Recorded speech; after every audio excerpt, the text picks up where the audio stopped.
Hello guys and welcome back to my channel. Today I'm going to be showing you guys my updated take on Sky Strikers. Let's go ahead and jump on into it.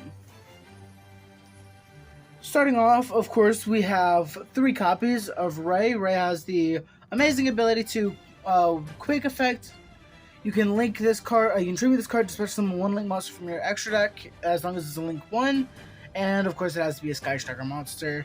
But its other effect is if a Sky Striker Ace monster is destroyed while this card is in the graveyard, you can special summon this card back out, and then you can either hold on to it or use its effect to link off, which I think is really amazing. Continuing on, we run 2 copies of Rose. Main reason why we run this, of course, is for the fact of it is a Sky Striker card to be able to go into your Sky Striker Aces. However, it does have the effect of if you special summon a Sky Striker Ace, you can then special summon this card from your hands. So that's it for the Sky Striker Ace monsters. I wish we had more, but I mean, honestly, we're fine with just those. Continuing on, we run 3 copies of Ash Blossom, pretty staple. I am running the DPE engine, so we don't really run that many hand traps in the main deck. Continuing on, we do run 1 copy of Celestial and 1 copy of Dasher. I cannot find my Dasher anywhere at the moment, but it'll be right here on the screen for a little bit. While we go through this. And then, of course, 3 copies of Fusion Destiny. I do not have my 3rd copy of Fusion Destiny just yet. I need to order it. But pretty much that's what we run for our DPE engine. Continuing on with the spells, we run 1 copy of Engage. All Sky Striker spell cards have the effect of if you have 3 or more cards in the graveyard, apply another effect. So pretty much this one's is once you activate it, you can then search for a Sky Striker card from your deck to your hand. Then it also has the effect of if you have 3 or more spells in your graveyard, you can actually then draw 1 card. Continuing on, we have 1 copy of Multi-Roll. Multi-Roll does not have the 3 or more spells effect. However, this effect says that once per turn, you can target 1 other card you control, send that card to the graveyard, and then your opponent cannot activate cards or effects in response to your spell cards, which is really good, being able to just keep your opponent from responding to, let's say, your Engage or your Fusion Destiny. However, the main use of this card is during the end phase, while this card is on the field, you can then set cards from your graveyard, set Sky Striker spells from your grave to your side of the field, up to the number of Sky Striker spells you've activated that turn, which is actually really amazing, being able to recur a bunch of your really powerful cards. Continuing on, we do run 3 copies of Widow Anchor. Widow Anchor just says that you can target 1 monster on the one monster your opponent controls, negate its effect, and then if you have 3 or more spells in your graveyard, you can then choose to take your opponent's monster. Continuing on, we do run 1 copy of Hornet Drones. Hornet Drones just summons a Sky Striker Ace token, so that way you can be able to link off with it. Then we run 1 copy of Afterburners. Afterburners just says target 1 monster your opponent controls, destroy it. Then if you have 3 or more spells in your graveyard, you can destroy 1 trap card as well. Then we run 1 copy of Jamming Waves. Jamming Waves, I've seen people decide not to run this in the main deck. I like to main it just so that we can out floodgates and stuff like that, but it says target 1 face-up spell or trap card on the field, destroy it. Then if you have 3 or more spells in your graveyard, you can then destroy another card your opponent controls. Continuing on, we run 1 copy of Shark Cannon. Shark Cannon is one of those cards that, in this format, especially with Tier Limit running around, I am actually considering bumping this up to 2, because this just says target 1 card in your opponent's graveyard, then you can banish that card. It also has another effect of course, when you have 3 or more spells in your graveyard, to instead of banishing the card, you summon it to your side of the field, but I believe it cannot attack. Continuing on, to wrap up the Sky Striker spells, we do run 1 copy of Eagle Booster. Eagle Booster just says if you control no monsters, pretty much it says target 1 face-up monster on the field. That target is unaffected by card effects this turn, except for its own. Then it also has another effect that says if you have 3 or more spells in your graveyard, it cannot be destroyed by battle this turn. So, that being said, there is one downside to all of these cards. The downside says that you cannot have any monsters in your main monster zone, but even then, that is not that big of a deal.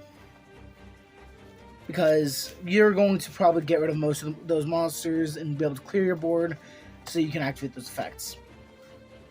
Continuing on to the field spells, I run 2 copies of Sky Striker Airspace Area 0.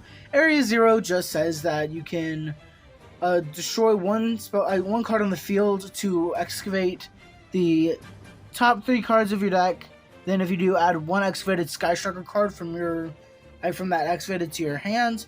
But the main effect that we use for this is if this card is destroyed or sent to the graveyard, you can special summon a Sky Striker Ace from your deck. Then, of course, I know y'all aren't going to be too happy when I show y'all this, but it's kind of the main way we run it right now is 3 copies of Mystic Mine. For those who don't know what Mystic Mine does, it practically just makes it to where your opponent can activate spell or trap effects. They can't activate monster effects or attack if they control more monsters than you. However, the same is applied to you if you have more monsters. And it's destroyed during the end phase if y'all have the same amount of monsters.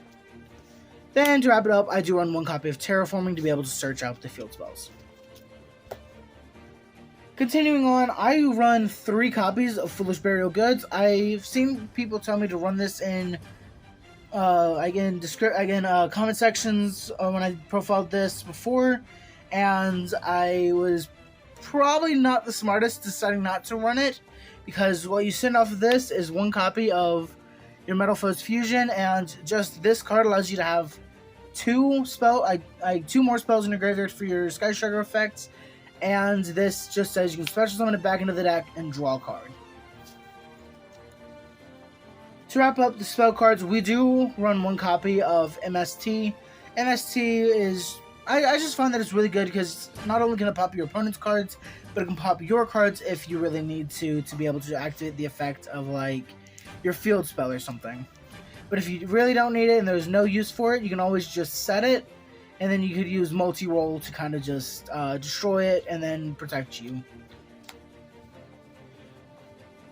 To wrap up the deck, moving on to the spells, we do run 3 copies of Summon Limit. Summon Limit just says that another player can special summon. I cannot summon more than twice per turn, which we don't really summon all too much, except for on our first turn, which of course we'd set this and activate it on our opponent's turn to kind of slow them down.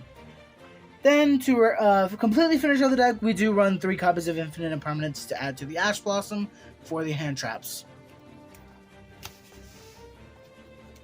So that's it for the main deck. Moving on to the extra deck, we run 3 copies of Sky Striker Ace Kagari. Kagari's effect just pretty much says that when this card is summoned, you can add 1 Sky Striker spell from your graveyard back to your hand.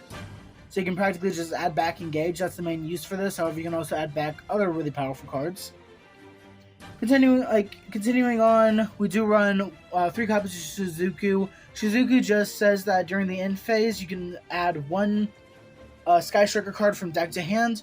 One thing I will also like to mention about these cards is they also have effects that say that it's attack modulation for how many spells you have in your grave.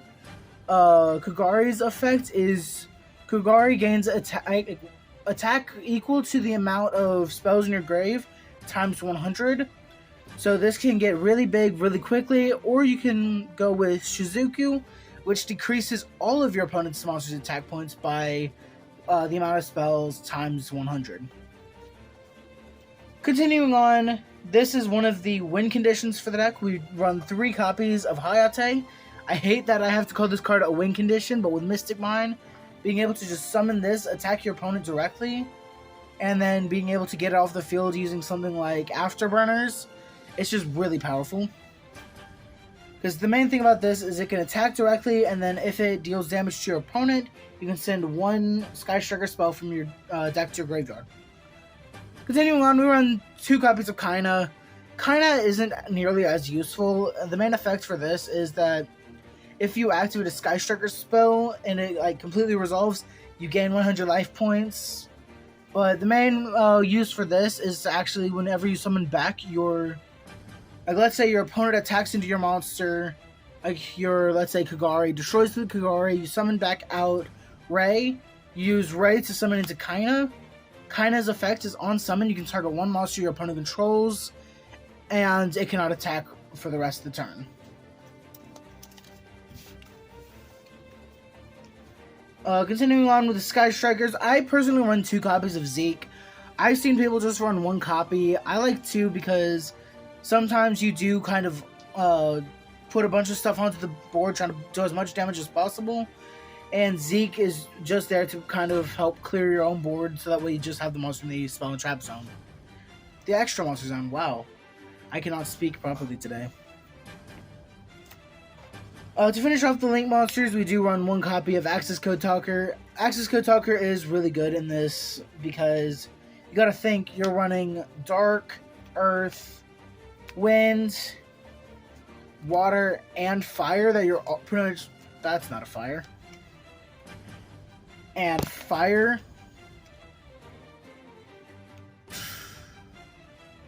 And Fire that you're practically going to see a bunch throughout the time of playing this, so just being able to summon the access code to banish a bunch of these to be able to just attack your opponent for a lot of damage as well as clear a good bit of their board. It's kind of insane.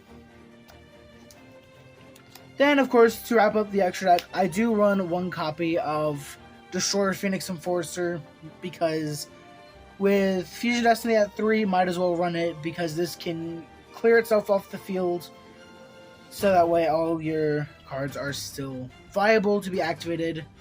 And yeah, that's really about it for the extra deck. Alright, so that's going to be about it for the deck profile, guys. Be sure to leave a like, comment down below what you think of the deck profile. Tell me what you guys would change about it to make it more competitive or better. And I get it, nobody likes Mystic Mine. It's just the only way this deck can be played. With that being said, be sure to check out the description for my Twitter and my Twitch links. And that's about it. See ya.